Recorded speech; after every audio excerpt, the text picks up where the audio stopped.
de pegamento que pega a las personas, que realmente nos une. Entonces, este sexo unitivo nos vincula. Por eso muchas veces yo creo que los que trabajamos en psicología clínica lo vemos mucho, que a veces vienen personas que están intentando pues salir de alguna relación o de corte tóxico o una relación normal, pero uno de los vínculos que más cuesta cortar es el vínculo sexual. Y dices, ostras, cómo es de fuerte, ¿no? Que realmente tenga tanta fuerza que sea algo que me está de alguna forma vinculando a la otra persona y no me permite alejarme de ella. Eso obviamente pues porque no implica únicamente una corporalidad, no se acuestan solamente dos cuerpos, ¿no? Sino que aunque quede muy cursi, pues se acuestan dos cuerpos, pero también hay dos corazones. Entonces, eso va mucho más allá, ¿no? Eso tiene un significado mucho, mucho más profundo.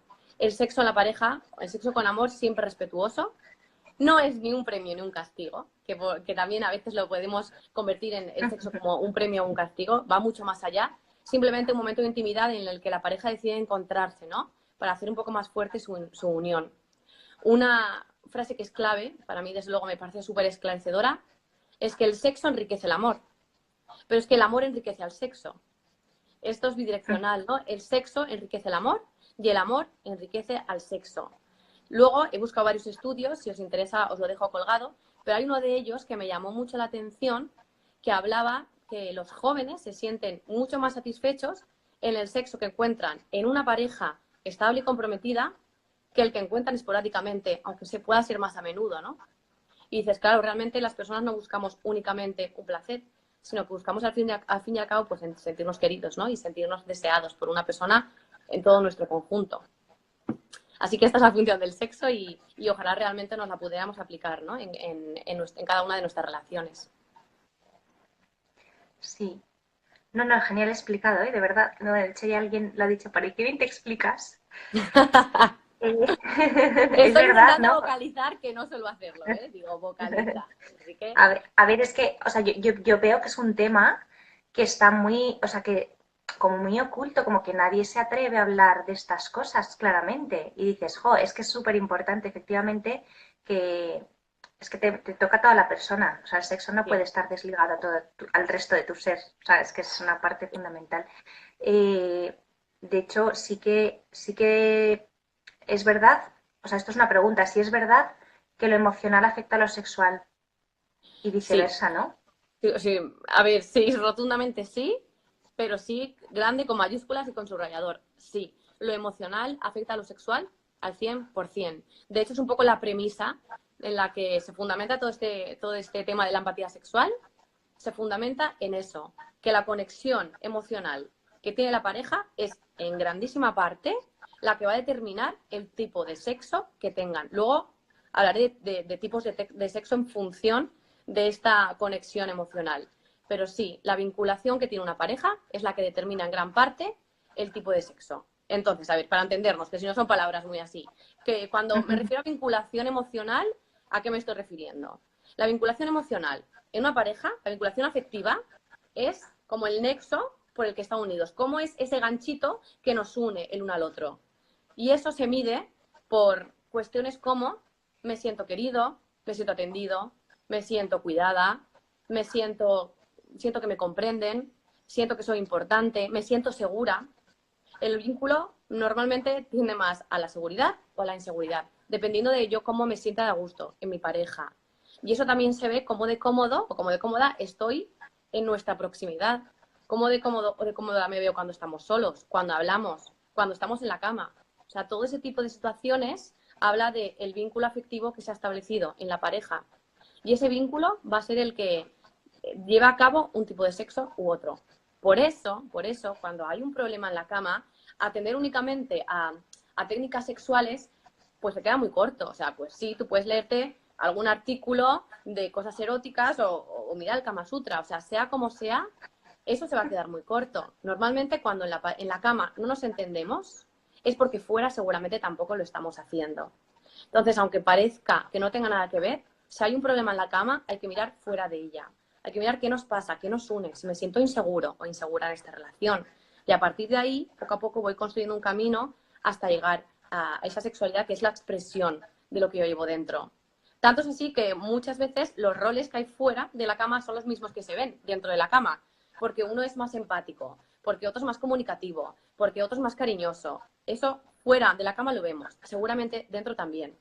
Y en un caso en el que queda súper, súper claro, es por ejemplo en las relaciones de tipo dependencia, que normalmente hay un miembro de la pareja que es la persona dominante y el otro miembro de la pareja es la persona más dependiente o más sumisa, porque luego dependientes son los dos. Eso que se cumple fuera de la pareja, ese rol más de dominante y de sumisión, seguramente dentro de la relación sexual también se cumplirá. Por eso, si cuando vemos que quizá en el momento de cuando tenemos sexo, cuando nos acostamos, hay una persona claramente dominante, pero no dominante tipo porque lleva la iniciativa, dominante que claramente yo me veo como anulada o anulado dentro en la cama, ¿no? Nos tenemos que replantear si fuera también está pasando eso. Es muy raro, ¿no? Que pase dentro y no pase fuera, porque habla del vínculo que nos está uniendo. Entonces, sí, la conexión emocional sin duda es lo que le abre la puerta al verdadero erotismo, y si queremos trabajar ese erotismo dentro de la pareja, hay que trabajar nuestra conexión.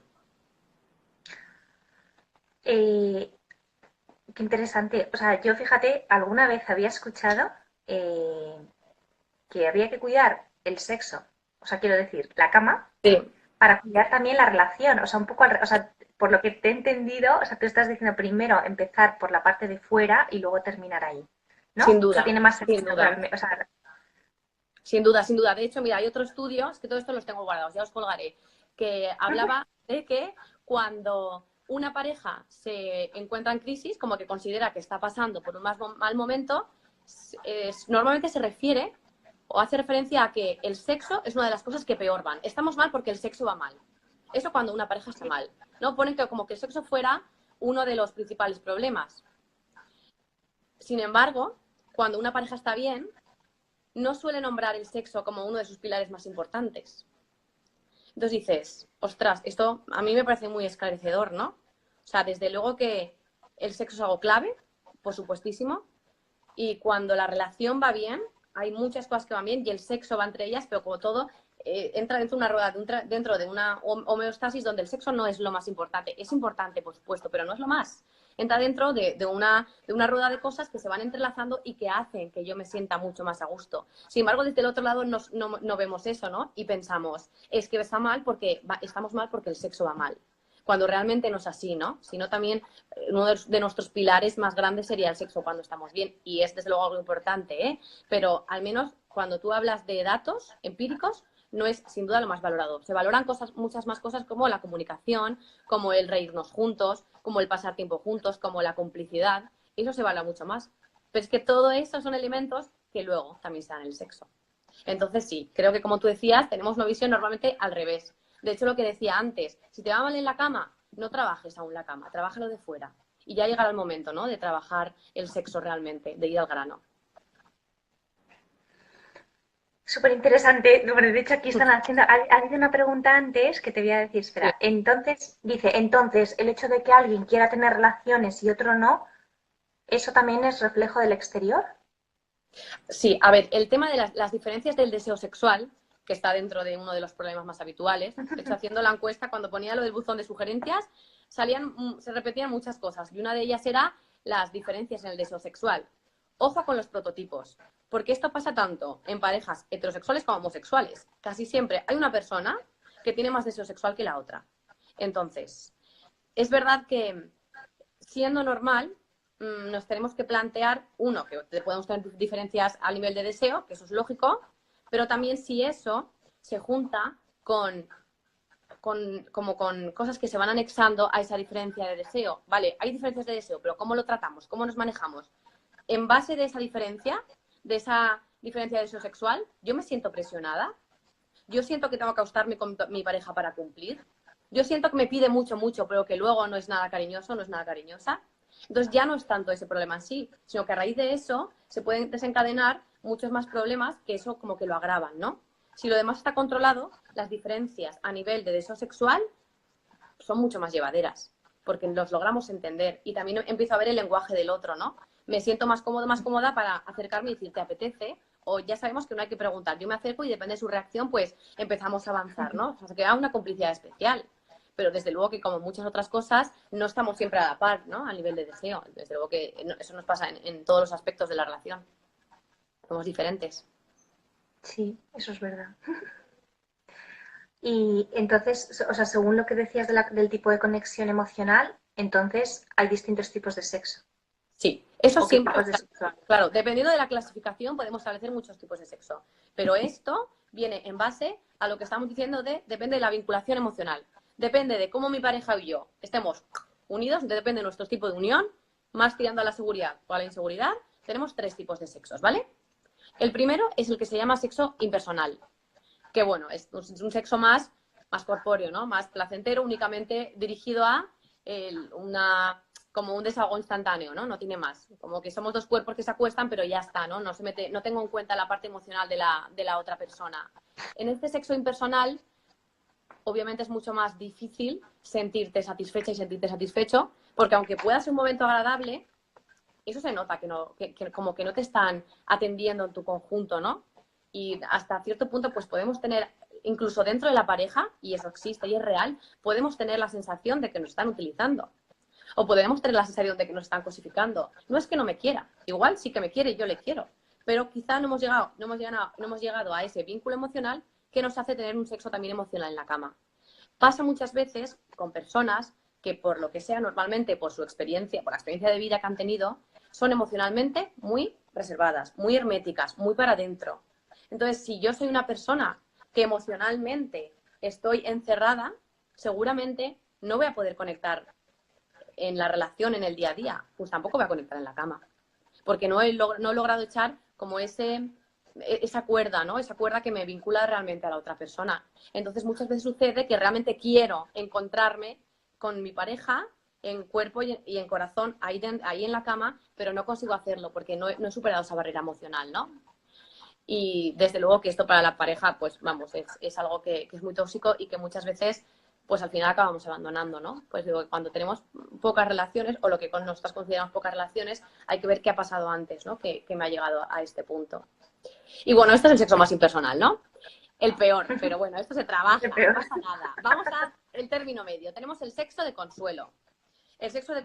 Perdona que me salte. El sexo impersonal decía que es peor porque no se nota, o sea, como que no está esa huella del amor en la cama. Si antes decíamos que el amor enriquece al sexo y que el sexo enriquece el amor, esa parte la elimina.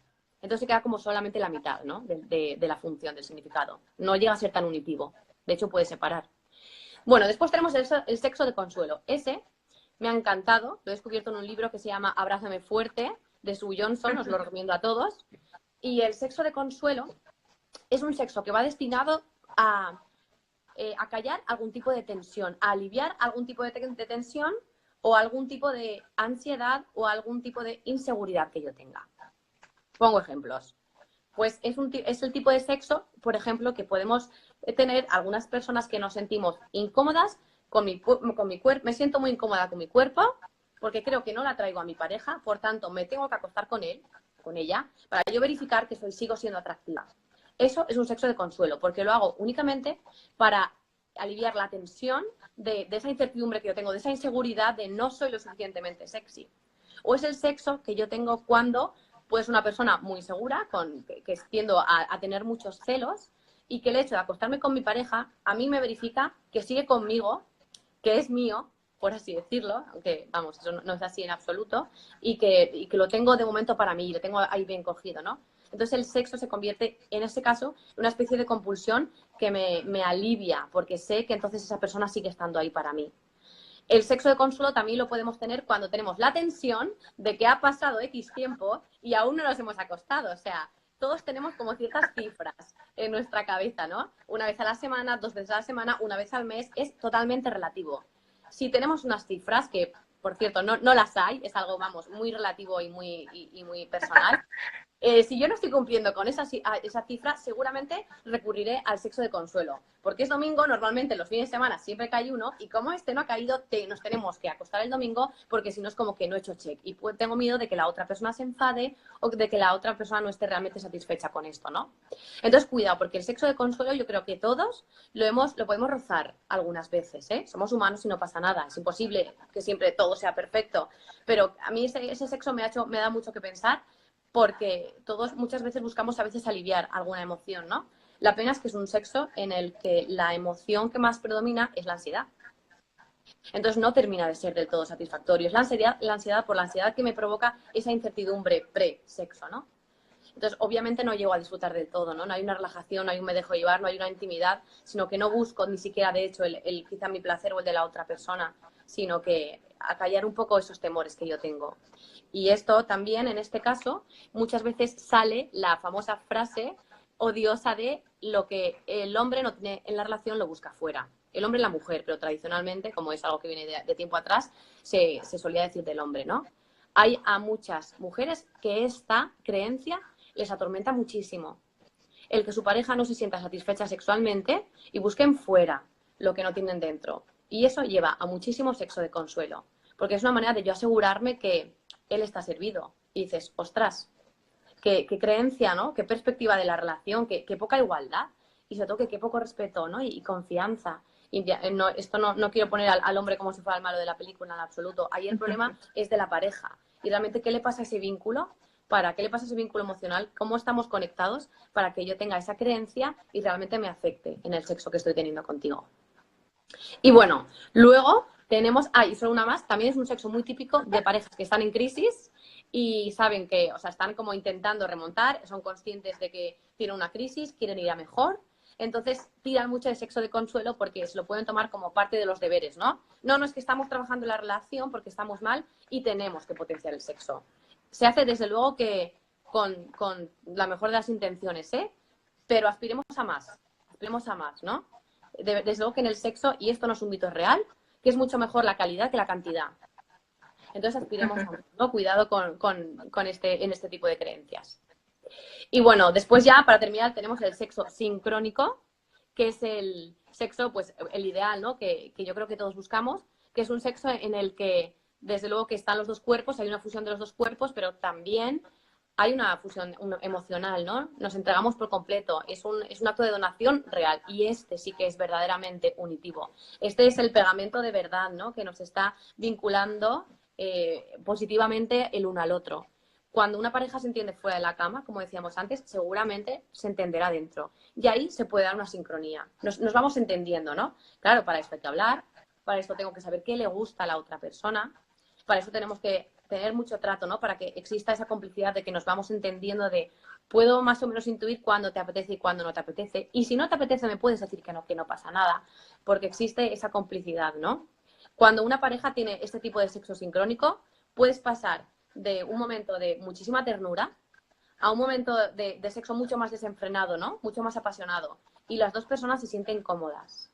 Porque no me siento cosificada, sino que realmente siento que en ese momento mi pareja me está tratando, está teniendo en cuenta todas mis dimensiones. Entonces es un sexo que realmente llena muchísimo y es, vamos, un puntazo dentro de la pareja porque aporta muchísimas cosas, ¿no? No solo a nivel de placer, sino también a nivel emocional. Y es verdad, no vamos aquí tampoco a hablar siempre de prototipos, que puede ser que una pareja tenga una buena vinculación emocional, pero que no termine de funcionar en la cama.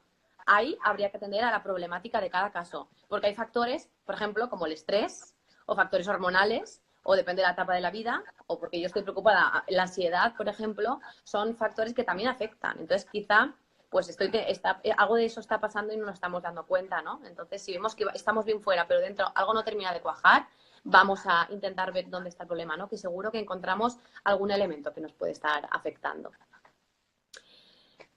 Así que, Es súper interesante. Nunca me había planteado, digo, o sea, está muy bien explicado, o sea, que lo has explicado muy bien, porque, por cierto, perdón, va a quedar guardado, ¿vale? Sí, estará guardado.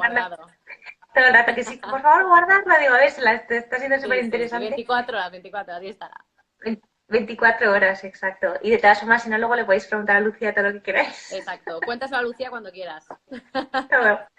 Sí, o sea, realmente lo has explicado muy bien porque has ido de menos a más y al final te das cuenta cuando explicas el último lo importante que es hablar de sexo.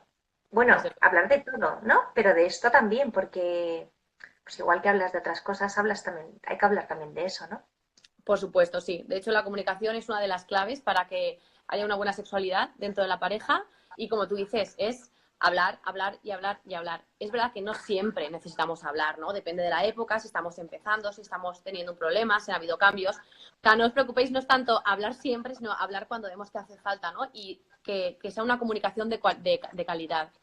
Intentar tener un sexo satisfactorio sin hablar es como montar un mueble sin instrucciones. O sea, voy perdido. O sea, cada persona es un mundo. Tenemos gustos distintos, emociones diferentes, experiencias diferentes. Entonces, meterme en la sexualidad de una persona sin saber lo que le gusta, lo que no le gusta, sin habernos comunicado antes, es ser muy perdido, ¿no? Y cuando hacemos esto, normalmente, ¿qué hacemos?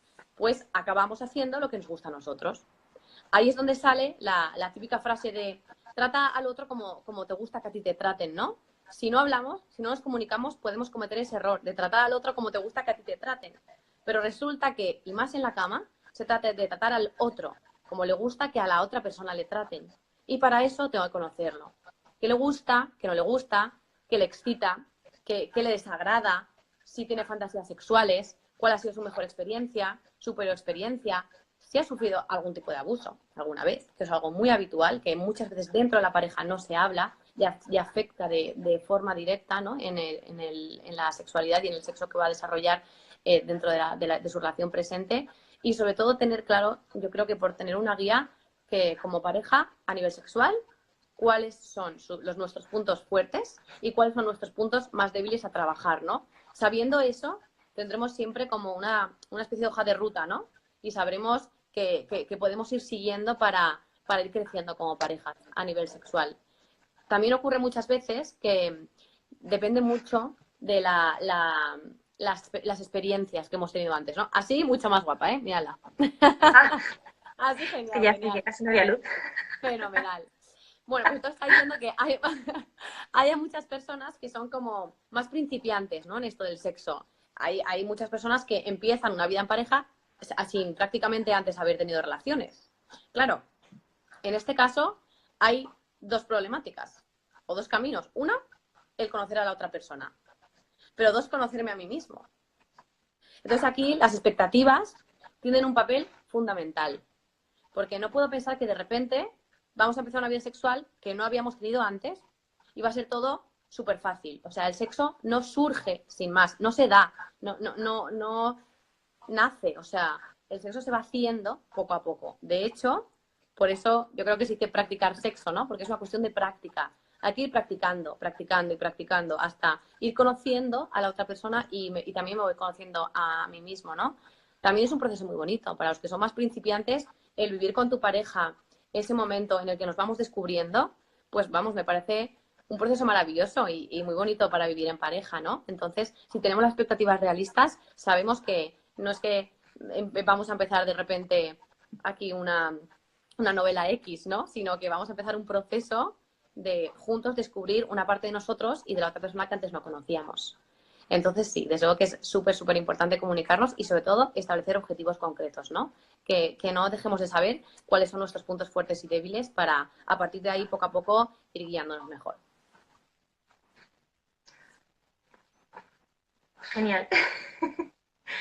Oye, una cosa, perdón, es que Ya, han preguntado antes una cosa, pero se ha quedado como atrás, y era sobre el tema de la infertilidad, que decía una persona que cuando hay infertilidad sí, es muy duro, ¿no? Porque, pues, a lo mejor esa pareja que desea tener hijos y desde eso luego. puede, o sea, desea, hay veces que ya llega a veces a haber ansiedad o mucho estrés con el tema. Eso Sí, afecta a la propia relación sexual, seguro, sí, ¿no? O afecta. cómo afecta, o qué consejos se les podría dar a personas que estén pasando por eso, ¿no? A ver, pues sí, desde luego que afecta. Afecta no tanto por la infertilidad como factor en sí, sino que afecta porque emocionalmente la infertilidad, sobre todo en un proceso de búsqueda de un hijo, emocionalmente es que es un palo muy grande. O sea, es un proceso realmente muy duro Mm, donde la pareja realmente puede estar sufriendo mucho, ¿no? Entonces, toda la sintomatología normalmente más ansiosa o toda la sintomatología más depresiva que se puede desarrollar a raíz de esa situación, por supuesto que afecta de forma directa en la cama, ¿no? 100%, simplemente por el hecho de ser la sintomatología que es, ¿no? Y después, por otra parte, también el hecho de o sea, a veces la infertilidad yo creo que se convierte como en un sentimiento, ¿no? Como que nos sentimos infértiles, como si fuera algo que nos está definiendo como persona. Entonces, el hecho de sentirme infértil, que no tiene nada que ver con sentirme, porque soy mucho más que eso, puede hacer a la mujer, uno, como que no se sienta suficientemente mujer, y eso le provoca como cierto rechazo a la vida sexual. Y dos, que el sexo me recuerde esa carencia tan grande que yo tengo, como que le quito valía, ¿no? ¿Para qué? ¿Para qué quiero invertir tiempo en esto si nunca voy a poder tener hijos?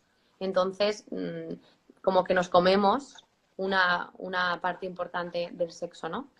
Entonces, sí, afecta de manera directa, por supuestísimo, y me parece que si veis realmente que os están afectando, pues una ayuda siempre viene bien, ¿no? Pero como cualquier proceso de Sí, infertilidad, que es algo muy duro, por supuesto. sí, sí, eso sí. Es verdad, es muy duro. O sea, es verdad que las parejas lo pasan muy mal. Y también, o sea, lo que has dicho me ha parecido súper importante, o sea, las dos cosas, ¿no? Las dos consecuencias que puede haber. Y luego la obsesión por el tener hijos, ¿no? Que hay veces, es como se puede mezclar todo, ¿no? Al Sí, final acaban siendo relaciones sexuales a lo mejor solamente para tener hijos y descuidando a la otra persona, ¿no? O sea, exacto. Estos nos remitimos a lo de antes. Esto sería un sexo de consuelo. Yo tengo esa tensión de que no me estoy quedando embarazada, entonces necesito constantemente tener relaciones, incluso más allá de lo que me está. Imagínate que estoy acudiendo a algún tipo de ayuda o a algún médico que me pauta, ¿no? En los sí, momentos, los días en los que sería más adecuado tener relaciones. Muchas veces esa ansiedad te lleva a tener ese sexo de consuelo que me lleva incluso a tener más relaciones de las que me han dicho. Un poco por ese patrón más obsesivo de lo que yo solo estoy buscando eso, ¿no? Pero me remito a lo que decía antes, es un sexo donde la emoción que predomina es la ansiedad. Y ese no va a ser un sexo satisfactorio ni para mí ni para mi pareja. Entonces, bueno, sí, desde luego que es un tema muy delicado y muy complicado para sí, las personas. sí, la verdad que sí. Eh, bueno, antes de entrar en otro tema, perdóname que voy a recoger otra pregunta que hicieron Claro, antes. Es que no sé si le llegaste a leer porque se quedó un poco atrás, que era sobre hacer sexo con la luz apagada, que si eso significaba algo, como que no quieres que tu cuerpo se vea. correcto. Bueno, eso está normalmente dentro de los pequeños problemas o grandes problemas, depende del grado que podemos tener en nuestra vida sexual. Y normalmente eso, como podemos suponer, viene por tema de complejos. Los complejos, especialmente, también hay hombres que lo sufren, ¿eh? Muchos hombres que a lo mejor han tenido sobrepeso en un momento de su vida y han adelgazado mucho y no les gusta cómo se ha quedado su cuerpo, o en hombres que por lo que sea no se terminan de sentir atractivos, y sobre todo también en mujeres, ¿no? Que se rechazan el posparto, o que simplemente, o que tengan un problema de alimentación, o que simplemente no me gusta mi cuerpo, ¿no?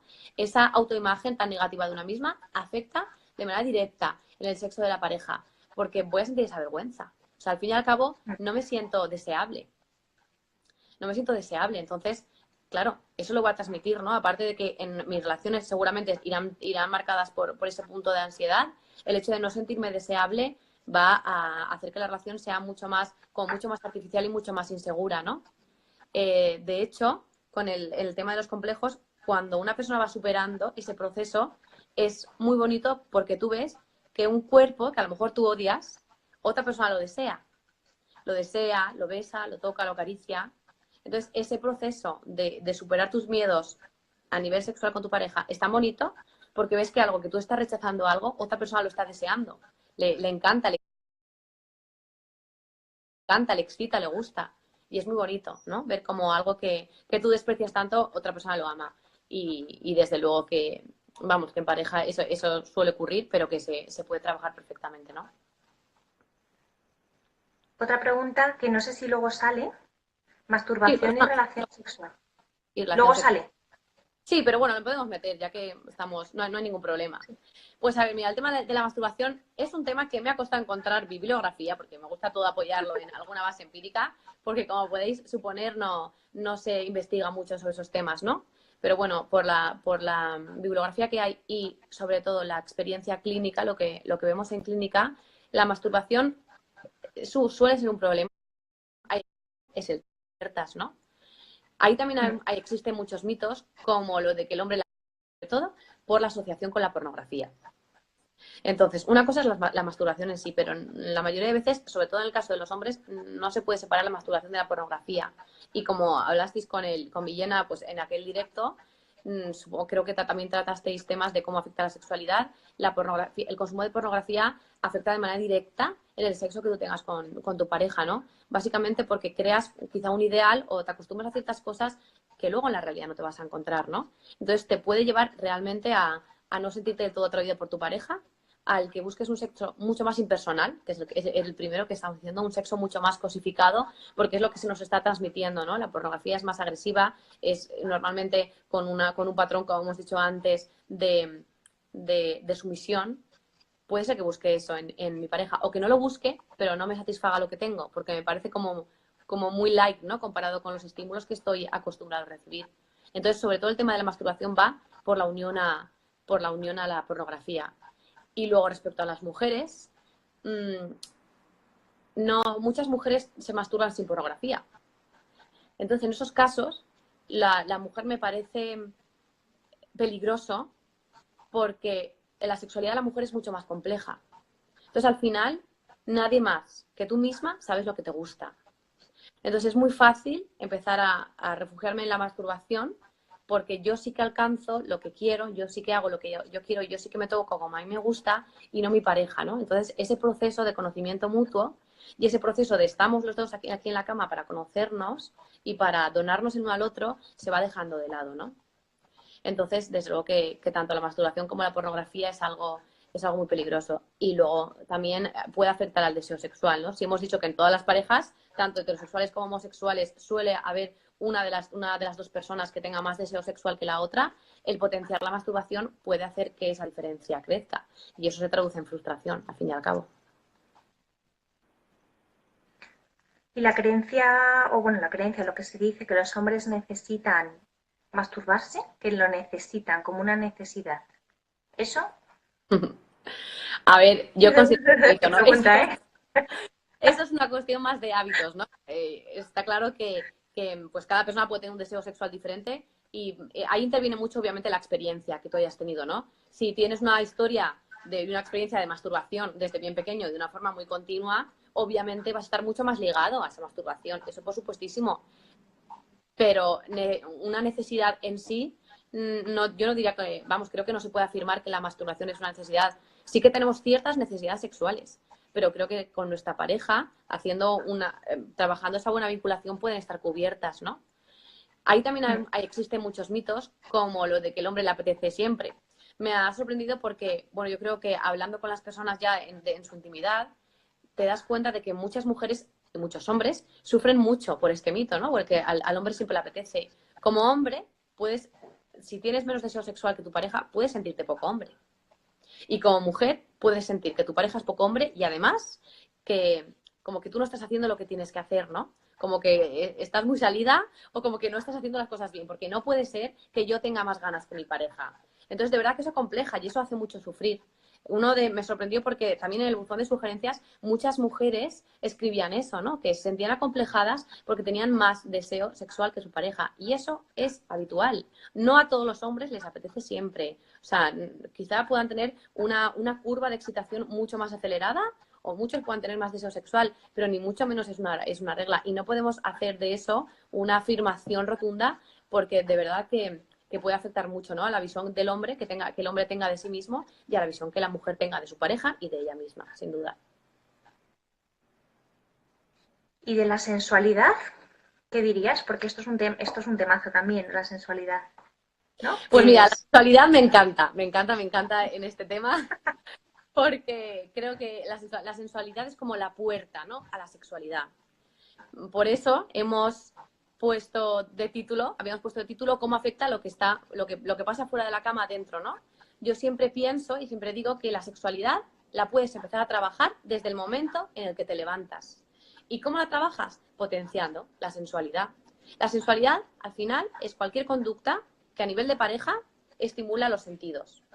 Estimula los sentidos como pues las caricias, los abrazos, los besos, las palabras, las buenas palabras, un te quiero, que te escribo por WhatsApp, que cenamos juntos, que vemos una peli juntos los dos.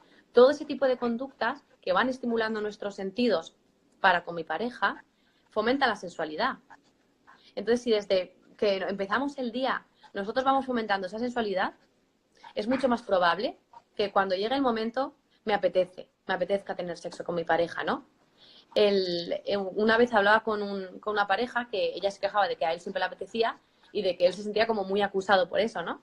Y llegó un momento en el que él dijo que cómo no iba a querer acostarse siempre con ella si era el único momento donde le abrazaba y donde le besaba. Y dices, ostras, que a mí me dio mucho que pensar, ¿no? Qué importante es eso. No podemos permitir que los abrazos y los besos se queden únicamente en la cama, porque además, si los sacamos de ella, potenciamos que realmente tengamos mucho más apetito sexual, ¿no? Entonces, la sensualidad hace referencia a eso, todo lo que sea estimular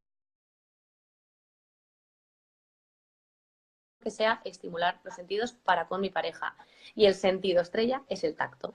De ahí la importancia de la ternura, la importancia de las caricias, la importancia de tocarnos, la importancia, no sé, de estar cerca, ¿no? Al fin y al cabo. La ternura, como he colgado hoy, es el potenciador del deseo sexual. Entonces vemos que no podemos tener una visión tan reducida de la sexualidad como el coito de la penetración, sino que va más allá. Es la ternura de antes y también la ternura de después, la sensualidad de después, de haber terminado, de estar desnudos, de abrazarnos, de tener un momento para nosotros. Ese momento, tanto para hombres como para mujeres, se evalúa como uno de los más satisfactorios. El momento de estar juntos, a ver si los dos hemos podido llegar al orgasmo fenomenal y estar juntos, desnudos y abrazados. Es un momento muy bonito y muy unitivo, ¿no? Entonces, desde luego que la sensualidad, que es todo lo que implica la ternura y el contacto, es imprescindible, es la puerta para entrar a la sexualidad. Sí, mira lo de Nacho Cano, lo estoy viendo ahora. Como dice Nacho Cano, las cosas se complican si el afecto se limita a los momentos de pasión. 100%. Estoy con Nacho Cano al 100%. Y me comentaba también antes una persona que qué pasa si la mujer nunca tiene la iniciativa. O sea, eso es como para que te salte una alarma y digas, algo me pasa. Siempre es el que toma la iniciativa o no pasa nada, realmente se habla y ya está. O sea, quiero decir, A ver, estos eso son, estos son como pactos, ¿no? Que una especie de pactos o de costumbres que se establecen en la pareja. No tiene por qué ser un problema para nada, pero también puede serlo en determinadas ocasiones. No tiene por qué ser un problema si los dos estamos a gusto con ese hábito y si los dos hasta cierto punto estamos de acuerdo, ¿no? Ahora, es verdad que muchas veces, pues sí que puede llegar a suponer un problema. Puede suponer un problema porque se puede traducir como si fuera por ella nunca nos acostaríamos, no se siente atraída por mí, no se dedica tiempo a todo, tiene iniciativa con todas las cosas menos con eso. O sea, se trata de cómo de a gusto se sienta la pareja, ¿no? Entonces, vamos, depende de cada uno, pero lo importante es ver cómo eso le hace sentir a la otra persona, que eso es, vamos, algo totalmente subjetivo. Y ahí, una vez más, lo de fuera afectará a lo de dentro. Si yo veo que hemos encontrado como hay una homeostasis o un equilibrio, pues quizá no me importa, ¿no? Porque estamos de acuerdo en que sea yo el que empiece. También quizás si me siento libre de decir que sí o de decir que no, o de no buscarte en unos días y no pasa nada, ¿no? Pero eso es, desde luego, como un trato mucho más personal de cada pareja. En sí no tiene por qué ser un problema. ok. Y sobre las diferencias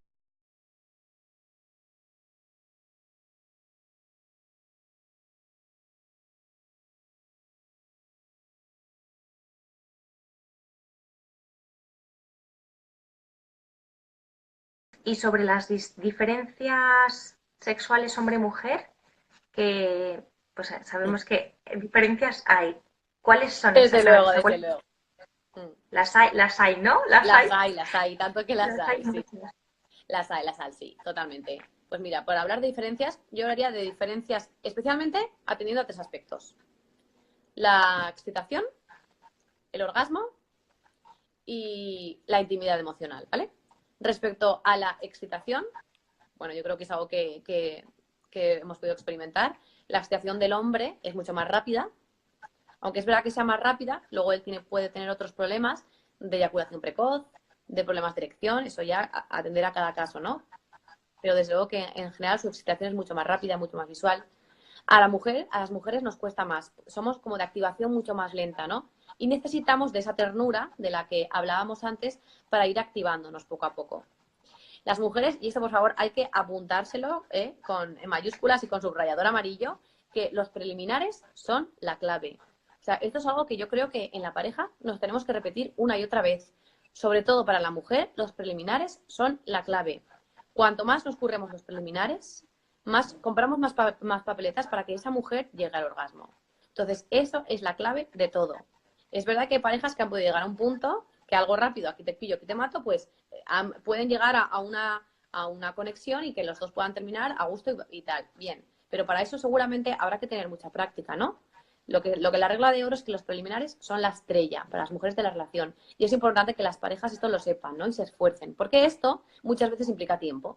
Implica tiempo y hablar para ver lo que le gusta y lo que no le gusta. Pero una relación sexual sin preliminares es muy difícil que para la mujer sea satisfactorio. Y si tengo que estar 20 minutos o media hora con los preliminares, estamos. Porque de verdad que de eso depende mucho la calidad de la relación que vamos a tener, ¿no? Por eso es importante hablar, porque si el hombre sabe eso, quizá, o la pareja sabe eso, pues estamos en un momento en el que tenemos 10 minutos, entonces quizá no voy a buscarte porque estaría solo pensando en mí. Entonces, te digo que esas son cosas que pasan por la comunicación, ¿no? Y bueno, después respecto al orgasmo, pues ya sabemos que el hombre puede, si no hay ningún problema aparte, puede tener mucha más facilidad para llegar al orgasmo, para eyacular, y que las mujeres pues no siempre podemos, porque quizás no nos hemos conocido suficiente, porque no ha habido unos buenos preliminares, porque no estamos suficientemente excitadas, por lo que sea. Pero yo creo que a la mujer le cuesta más. Sabemos que las mujeres sobre todo tienen el orgasmo con la estimulación del clítoris. Orgasmo por penetración, las hay, pero son muy poquitas, y maravilloso si les pasa eso, que lo disfruten, pero no es lo más habitual, ¿no? Entonces, eso es una información muy importante que la pareja tiene que tener. Lo que me parece clave es que por favor, no convirtamos en el orgasmo de la mujer como algo que a veces está y que a veces no está. Se supone, si estamos hablando de que una relación sexual es entrega, no hay que obsesionarse tampoco con la penetración, con terminar y tal.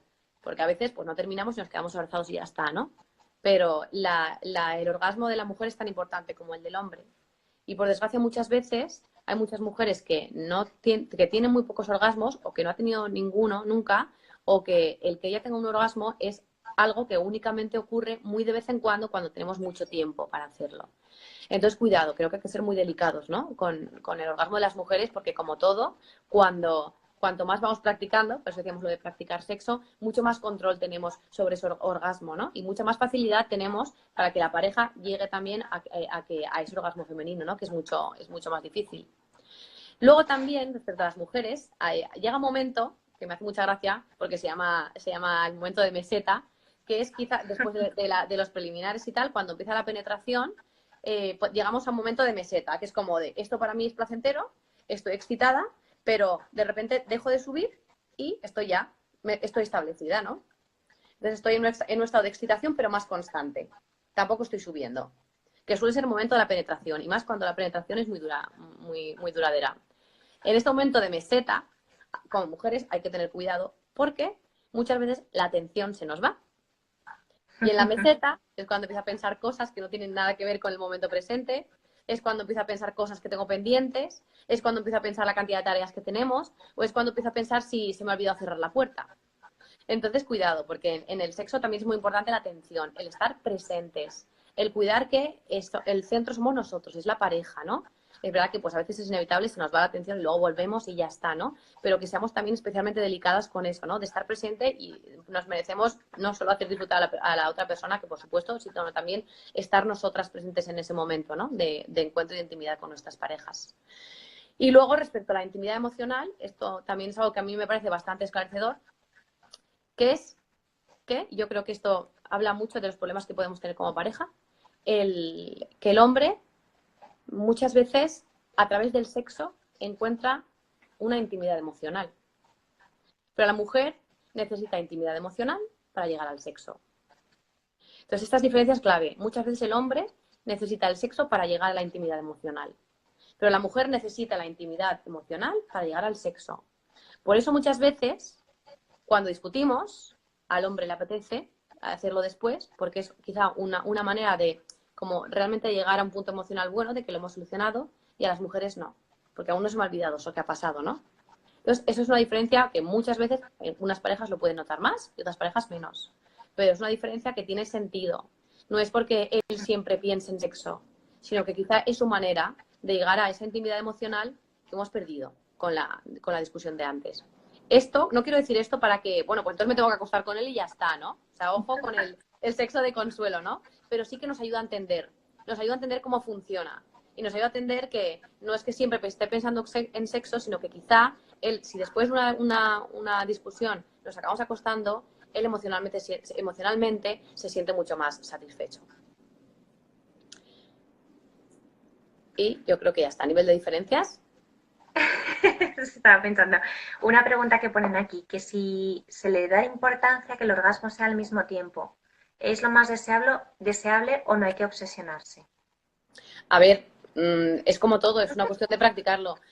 Yo considero que yo considero que no hay que obsesionarse desde luego, ¿no? Porque es un punto en el que se llega, pero hay que practicar, a veces se llega y otras veces no se llega. Estas son las películas, ¿eh? que nos han engañado. No creo que es algo muy guay que tenerlo como objetivo dentro de la pareja. Antes hemos hablado de conocer nuestros puntos fuertes y débiles y de poner determinados objetivos, ¿no? Que como pareja tengamos ese objetivo, pues es estupendo, ¿no? Porque, pues, oye, si alguna vez lo conseguimos, pues nos venimos arriba y estamos muy contentos. Pero no tiene que ser condición sine qua non, vamos, sin lugar a duda. O sea, la clave es que los dos podamos terminar de una forma satisfecha, que hayamos sido generosos y que realmente hayamos tenido también un encuentro emocional en la cama, ¿no? Entonces, vamos, yo creo que es una cosa muy chula, pero que no hay que obsesionarse ni muchísimo menos. ¿Y qué problemas más habituales pueden tener lugar, ¿no? Dentro de una relación de pareja. Sí, pues a ver, yo creo que haciendo repaso, lo más habitual era el cansancio, la falta de tiempo, los niños, ¿no? Yo creo que esas son cosas que podemos experimentar, son problemas muy habituales. Eso ahora lo recogeré, ahora atendremos a eso. Pero primero hay que destacar que normalmente, con el paso del tiempo, el problema más habitual en las mujeres es que disminuye el deseo sexual y que eso hace que al final como que me cierre ya el sexo o que me meta un poco en el bucle del sexo de consuelo, ¿no? De luego por él para chequear y ya está. Muchos problemas que suelen tener ellos es, como hemos dicho antes, el problema de erección, de eyaculación precoz y problemas del estilo. Esto crea mucha inseguridad, ¿no? Desde luego que al hombre le puede crear mucha inseguridad y muchas veces el problema no se aborda de la forma adecuada, porque a veces las mujeres lo podemos interpretar como una falta de atracción, ¿no? Si nos pilla en una época en la que somos más mayores, no nos sentimos tan atractivas y además mi pareja empieza a tener problemas de erección, ya sé lo que pasa. Y es que yo no soy lo suficientemente atractiva. Entonces me retiro de la vida sexual. Entonces cuidado con este bucle, ¿no? Que a veces se da y es algo bastante habitual. Eso más mirando al tiempo, ¿no? Al paso del tiempo. Después, por otra parte, está el tema del cansancio y de la falta de tiempo. Y a ver, eso es totalmente cierto. Claro que estamos cansados. Y claro que no le dedicamos el tiempo que nos gustaría, pero es que es algo que nos pasa con todo, ¿no? O sea, yo no le dedico el tiempo que me gustaría al deporte, al tiempo con mi hijo, al trabajo y al salir con mis amigos. O sea, yo creo que todos sufrimos un poco esa falta de tiempo, ¿no? Con todo. Entonces el sexo no va a ser menos. Ahora, dentro de que existe una falta de tiempo y puede haber cansancio, yo creo que es fácil escudarse en el tiempo y el cansancio. O sea, yo lo que os invito es que reflexionemos, también a mí misma, que reflexionemos de cuánto de cansancio hay y cuánto de otras cosas o de vínculo afectivo puede estar dañado. A lo mejor entre que estoy cansada, no tengo tiempo, pero además cuando lo hacemos yo no termino o no, ni siquiera me hace preliminares o le veo, yo estoy, no me va a producir la misma satisfacción. Entonces es un factor como que también está confluyendo, ¿no?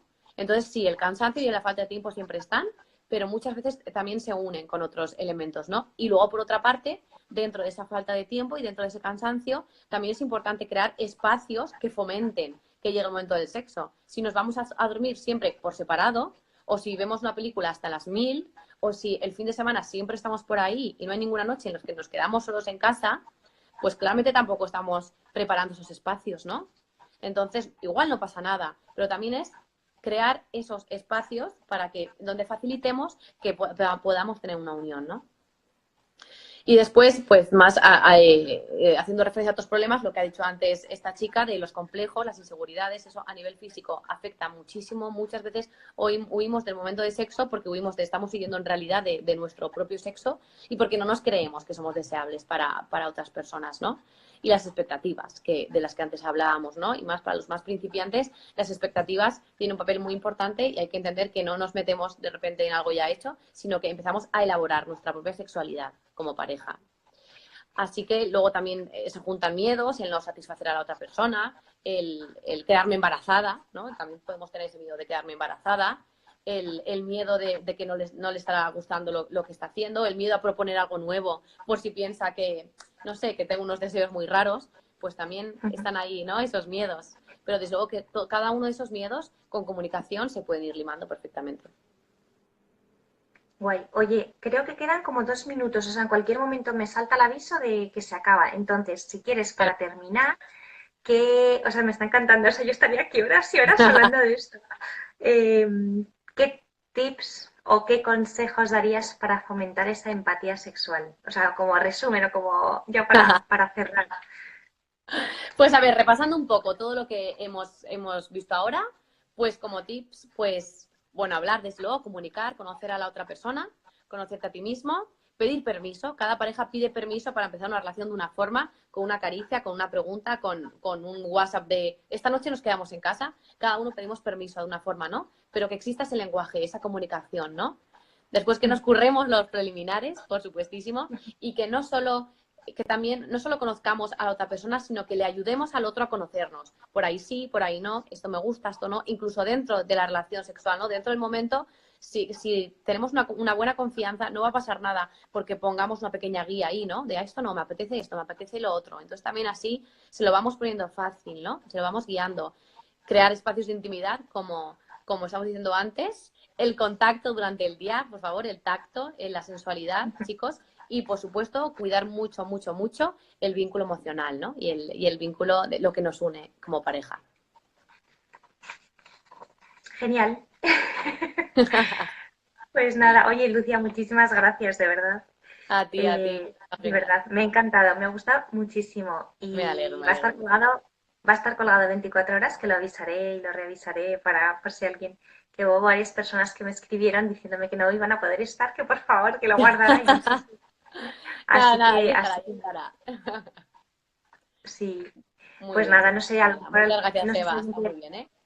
nada, no hay más preguntas. Yo creo que no hemos dejado, bueno, a lo mejor alguna se ha quedado ahí Bueno, sin si hay más contestar, preguntas, lo pero que hemos dicho antes, que nos escriban sin ningún problema y exacto, nada, hablamos en un momentito. eso es.